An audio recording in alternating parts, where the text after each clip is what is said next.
بخاری شریف حدیث پاک کے راوی حضرت عبداللہ ابن عباس، ان کے پاس ان کا غلام آیا، عرض کی حضور معاویہ کو کیا ہو گیا، وہ وتر کی 1 رکعت پڑھتے ہیں۔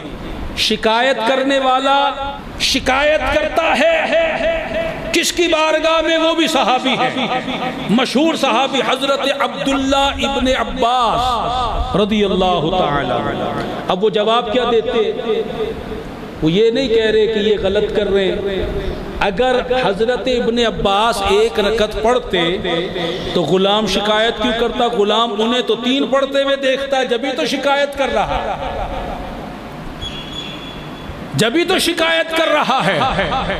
تو آپ نے کیا جواب دیا؟ اصاب فإنہ فقیہ۔